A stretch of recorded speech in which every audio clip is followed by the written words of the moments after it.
Hi, folks. Welcome back to another fantastic episode of Finding Data Friends. I've already determined that it will be fantastic, so you're welcome. We have found another. Thank you. You're welcome. Another data friend to join us on the podcast. Johan, thanks for joining us. Do you want to tell us a bit about yourself? Yeah, hi. Johan, I'm from Norway. I am probably older than I look, or I probably not. Working in Deloitte in Norway, with data things. There's a saying in Norway that a potato, you can use a potato for everything. So I'm a potato. Perfect. That's Johan the my role. potato. Yes, Johan the I potato. have so many questions. Yes. And also, I'm looking forward to the food question at the end. But anyways, let's not get ahead of ourselves. Steady. Yeah. Oh, so I live slightly outside Oslo. When I'm not there, I'm at my cabin in the mountains. Perfect. Cool. All right. At some point, we should have an event at that cabin, just saying. Yeah, I have some plans. Some ideas, rather.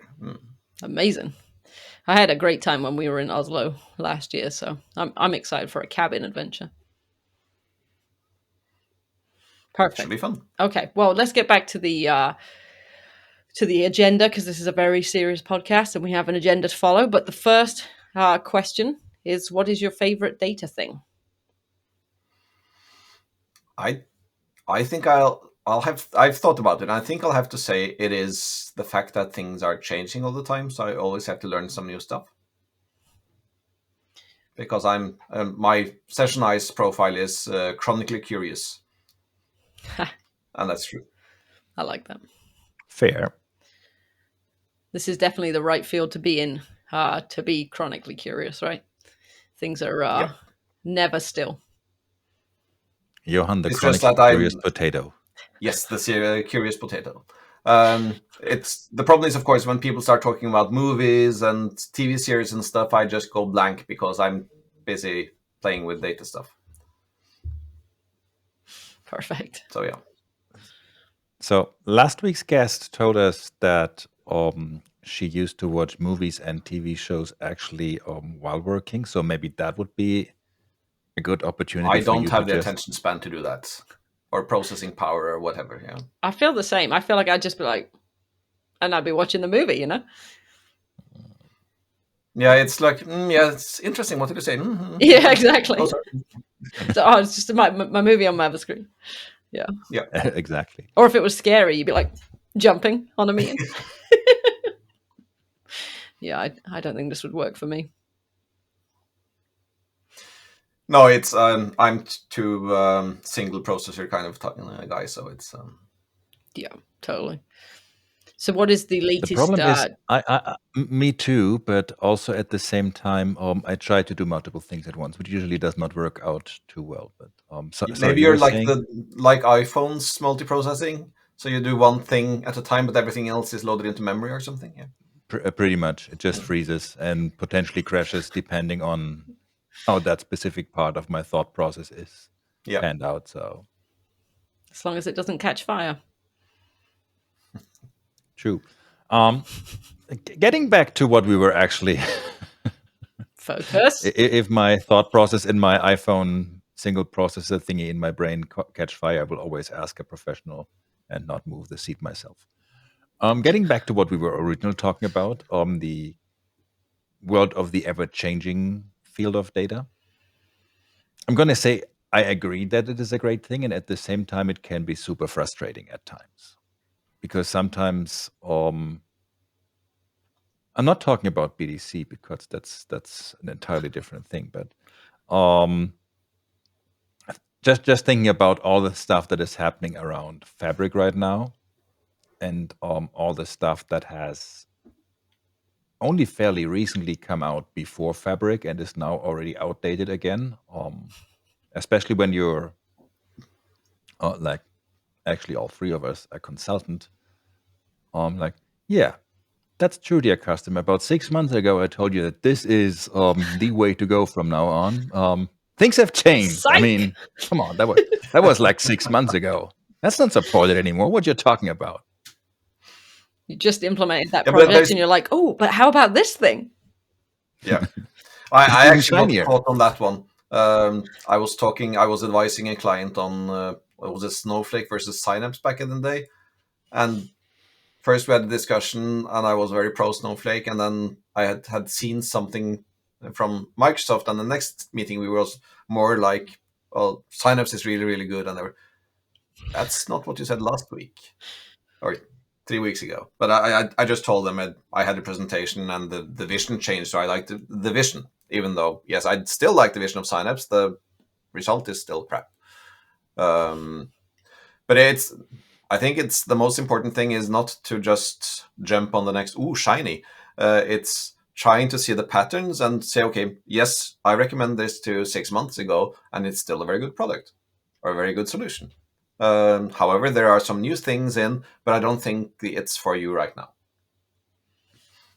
So it's trying to keep two things in your head at the same time, even though I know it's hard, but it's Yeah, it is difficult not to get caught up in the next thing, right? Because we all want to play with the latest and greatest, but obviously it's not going to be the best it can be right at version 1. So it's hard to not like, oh yeah, we should That, install this, we should do this. We have to wait a little bit. yeah. that's why VB6 for the win. Yeah, Take your that's one time before option. jumping on all these.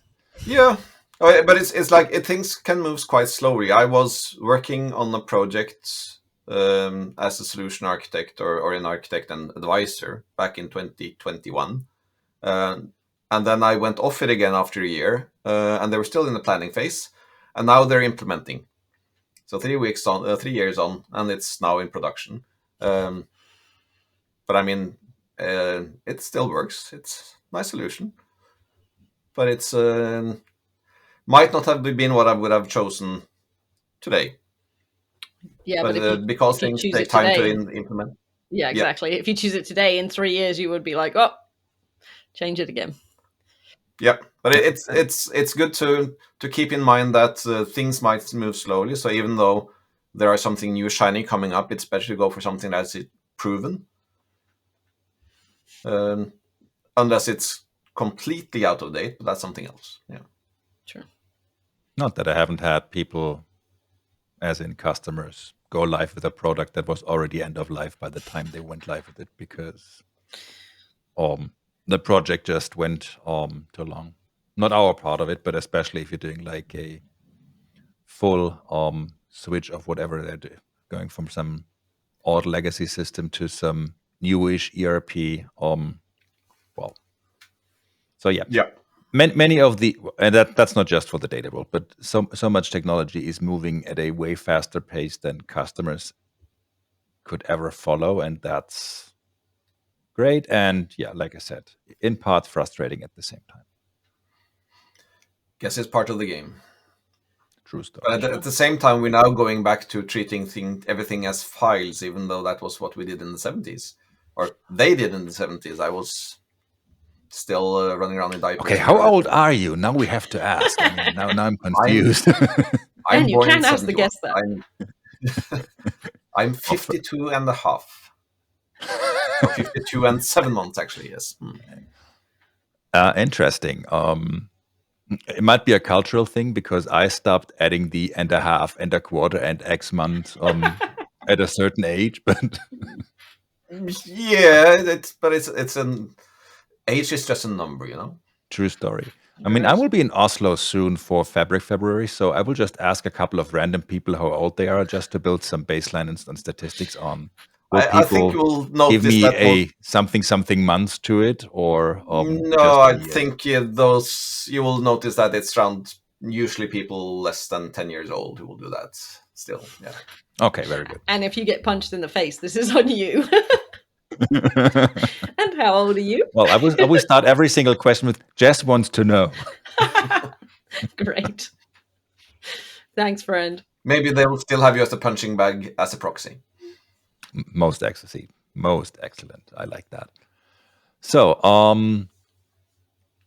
when you're not excited about ever-changing data technology and not acting as a punching bag proxy, what's your favorite non-data thingy? It's dogs and nature. Combined. Yeah, I've had dogs the last 18 years. Right now, I don't have any. My last dog died of cancer last week. Oh, But yeah, we've had dogs for a long time, and they tend to be large. Started out with Newfoundlands, 65 kilos of fur and slobber. yep. Then we moved over to something slightly more graceful, so Scottish Deerhounds. So we have had 2 of those. Both of them unfortunately died. Well, all dogs, big dogs always die earlier than smaller ones. So life expectancy of a deerhound is around about 9 to 10 years. And one was 8.5, and the other was then 8.75, roughly, because they were siblings. But yeah, so we will have a deerhound again. They have this one thing: they don't bark. Um, they don't care about strangers. They're not protective dogs, guard dogs. And they have some very peculiar quirks. I think they've been selectively bred to be lying on a fur skin in front of a fire at a Scottish castle. The dream. What you're saying is they're lazy and friendly. Very lazy, friendly, and quite diva-ish. So they're a breed mix between cats, donkeys, and dogs. That's my kind of dog. Agreed. A lazy So diva. we're going to get a new one of the same breed. And then, of course, since I have a cabin in the mountains, I do like spending time outdoors. It also helps that you have a dog that forces you out, even if it's raining cats and dogs outside. But yeah, so I do tend to spend a lot of time outdoors. Nice. And of course, we make food. Food is important, so we make food when you're outdoors as well. Did our guest just do the segue? I was going to say that was the best segue ever into the Well, final yeah. question. Whoa. Where's the Ben. aggression coming from again? I mean, Ben. it was a very solid segue, but the best ever. I mean, Well, Just full of you know, Ben, enthusiasm. I've been working in the radio, and I did a stunt in the college university radio when I was studying, so for 5 years or so. So I know how to do segues. We could use some tips okay. True. because I think I missed the segue. But anyway, a great segue. Thank you. Crowdsourcing segues also and show notes. What's your favorite food? I had a discussion once where I realized I like food and drink, Right, basically. perfect. But it's That really narrows it down. It does, yeah. That was the problem. No, but I really love Indian cooking. But I tend to like all kinds of foods. So my main problem is, of course, that I have several food allergies. So milk, nuts, and gluten. So celiac, which means that I have to find ways to go around that when I do recipes. So yeah, I tend to dive quite deeply into what the different components that I have to remove does to the food and try to replace it that way. So a science experiment. Yes, So all cooking kinds is of science nuts? for hungry people. Is it all kinds of nuts? Yeah, actually, it's I've tried both cashews, pistachios, peanuts, almonds. Doesn't work. It's not an allergy. It's more of a my stomach hurts when I eat Yeah, them. but still, that because those would usually be typical replacements for anything milk based, especially with Indian cuisine. You could Yeah, but quite easily do that, but replacing milk with almond milk, putting the milk in quotes here because almond milk isn't really. but oat milk is a very solid substitute. So that's good. I feel like that's become a lot more popular in the last couple years. Even I prefer it. To be fair, we switched from cow's milk to almond milk ages ago, and then just recently in the last couple of years have switched to oat, and I think I like that better, to be fair. But again, milk. Yeah, it's not as sweet. Yeah, right. Yeah, for sure. Perfect. And then you That's have, good training. well, you've gotten several vegan options and non-dairy options on cream as well. So yeah, I can make. Sometimes I've made soft ice cream by just using this cream replacement and then following the same kind of dairy recipes. So it's a one-on-one replacement. So that's easy, and you really don't taste the difference. It's really good. So Nice. Who would have thought that we're going to kidnap Johan from his cabin in the woods in Norway, and then we're getting Indian food? yeah, I make a mean tiramisu as well, Oh, so I can make Italian. perfect. We can wash it down with I tiramisu. mean, we're fine with a 2-course option here. So Yeah. just because we try to be accommodating to our guests, not having to focus on one specific meal, but just giving us Yeah, or we can do a even full potentially course, more Ben, course. and it can be all vegetarian, no problem.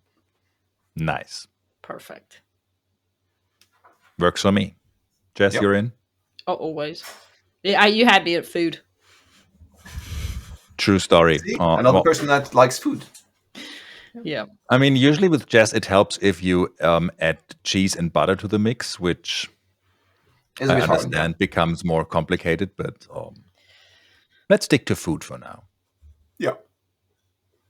For sure. Very good. I've had people eating my food and not realizing it's entirely vegan. So Yeah, I think vegan food has come so far in the last few years also, because for a while it was like significantly different, right? Like you could tell if you were eating vegan food versus the non-vegan alternatives.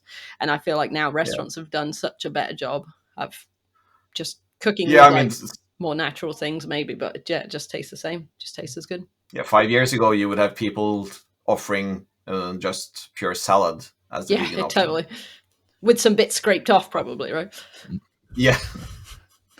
With a cream-based dressing. Yeah. This is fine, right? Yeah.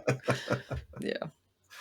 No, but that's one of Oh. the reasons why I love Indian food because even though they do use dairy, it's very easy to replace that dairy with something else. Yep. Yeah. So, And lots of Indian meals are vegetarian by definition. So yeah. True.